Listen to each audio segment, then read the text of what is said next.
ನಿಮ್ಮ favourite serials ಈಗ ಟಿವಿಗಿಂತ ಮುಂಚೆ ಸನ್ ನೆಕ್ಸ್ಟ್ ಆಪ್ ನಲ್ಲಿ ಜಾಲಿಯಾಗಿ ಎಲ್ಲರಿಗಿಂತ ಮುಂಚೆ ನೋಡಿ. ಈಗಲೇ ಸನ್ ನೆಕ್ಸ್ಟ್ ಆಪ್ ಡೌನ್ಲೋಡ್ ಮಾಡಿ ಮತ್ತು ಸಬ್ಸ್ಕ್ರೈಬ್ ಮಾಡ್ಕೊಳ್ಳಿ. ಮಗು ಮೇಲೆ ಪರಿಣಾಮ ಬೀಳುತ್ತೆ, ಹಾಗಾಗಿ ನೀನು ಒಳ್ಳೇದ್ರ ಬಗ್ಗೆನೇ ಯೋಚನೆ ಮಾಡಬೇಕು. ನಮ್ ಪಾಪು ಏನ್ ಮಾಡ್ತಿದೆ? ಪಾಪು ಆರಾಮಾಗಿದೆ ಅಥರ್ವ, ನೀನಿನ್ನು ಟೆನ್ಷನ್ ಮಾಡ್ಕೋಬೇಡ. ಸರಿ, ನೀನು ಡೈಲಿ ವಾಕ್ ಮಾಡು, ಡಾಕ್ಟರ್ ಹೇಳಿದಾಗೆ ರೆಸ್ಟ್ ಮಾಡು, ಟ್ಯಾಬ್ಲೆಟ್ ತಗೋ, ಹಾಗೆ ಊಟ ತಿಂಡಿ ಸರಿಯಾಗಿ ಮಾಡು, ಓಕೆನಾ? ಅದೆಲ್ಲ ಅವಳು ಸರಿಯಾಗೇ ಮಾಡ್ತಿದ್ದಾಳೆ ಭಾವನವ್ರೆ, ನೀವ್ ಅದ್ರ ಬಗ್ಗೆ ಏನು ಯೋಚನೆ ಮಾಡ್ಬೇಡಿ. ಸರಿ ಭವಾನಿ, ನಾನೇನು ಹೊರಡ್ತೀನಿ. ಎಲ್ಲದೂ ಒಳ್ಳೇದೇ ಆಗ್ತಿದೆ ಅಲ್ವಾ ಇಲ್ಲಿ? ನಮ್ಮನೇಲಿ ಏನೇನಾಗ್ತಿದೆ ಅಂತ ನಾನು ತಿಳ್ಕೋಬೇಕು. ಇನ್ನೊಮ್ಮೆ ಬರ್ತೀನಿ.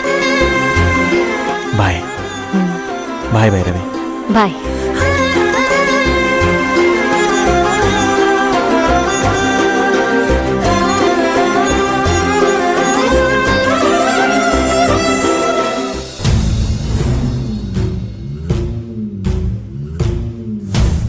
ಆಹಾ, ಆರಾಮಾಗ್ತಾ ಇದೆ ಕಣೆ.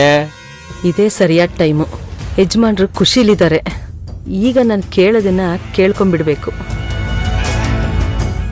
ರೀ, ಆ ಕೇಶವಂಗೆ ಈಗೀಗ ಕೆಲಸ ಮಾಡಕ್ ಆಗ್ತಾ ಇಲ್ಲ ರೀ. ಅವನ್ಗೆ ವಯಸ್ಸಾಗಿದೆ ಅಲ್ವೇನೆ, ಅವನೇನು ಪ್ರಾಯದ ಹುಡುಗನಾ? ಅದು ಹೌದು ಬಿಡಿ. ಇತ್ತೀಚೆಗೆ ವಯಸ್ಸಲ್ಲಿರೋ ಹುಡುಗರಿಗೆ ಮೈ ಬಗ್ಸಿ ಕೆಲಸ ಮಾಡಕ್ ಆಗಲ್ಲ. ಅಂಥದ್ರಲ್ಲಿ ಈ ವಯಸ್ಸಾಗಿರೋ ಕೇಶವನ್ ಯಾಕೆ ಕೆಲ್ಸಕ್ಕೆ ಕರ್ಕೊಂಬಂದು ಇಟ್ಕೊಂಡಿದ್ದೀರಾ?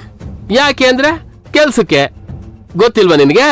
ಹಾಗಲ್ಲ, ಅವನ್ನ ಕೆಲ್ಸಕ್ಕೆ ಇಟ್ಕೊಂಡಿದ್ದೀರಾ ಹೌದು, ಆದ್ರೆ ಅವನನ್ನ ಎಲ್ಲೂ ಹೊರಗಡೆ ಹೋಗಕ್ ಬಿಡಲ್ವಲ್ಲ, ಯಾಕೆ? ಈಗ ಯಾಕೆ ಆ ಪ್ರಶ್ನೆ? ಅಲ್ಲ, ಅವನು ನೋಡ್ಕೊಳಕ್ ನಿಮ್ಗೆ ಯಾರೋ ಹೇಳ್ತಿದ್ರಲ್ಲ, ಯಾರದು? ಅವನು ನೋಡ್ಕೊಳಕ್ ನಿಮಗ್ ದುಡ್ಡು ಕೊಡ್ತಿದ್ರಲ್ಲ, ಅವ್ರ ಯಾರು? ಅವ್ರ ಹೆಸರೇನ್ರಿ? ನಿನ್ಗೆ ಗೊತ್ತಿದೆಲ್ಲ? ಅಲ್ಲ ರೀ, ನಾನ್ ನಿಮ್ ಹೆಂಡ್ತಿ ಅಲ್ವಾ, ಅಷ್ಟು ಗೊತ್ತಾಗಲ್ವಾ ನನ್ಗೆ? ರೀ, ಮೊನ್ನೆ ಆ ಕಾರಲ್ಲಿ ಹೆಂಗ್ಸ್ ಬಂದಿದ್ರಲ್ಲ ಮನೆಗೆ, ಯಾರದು?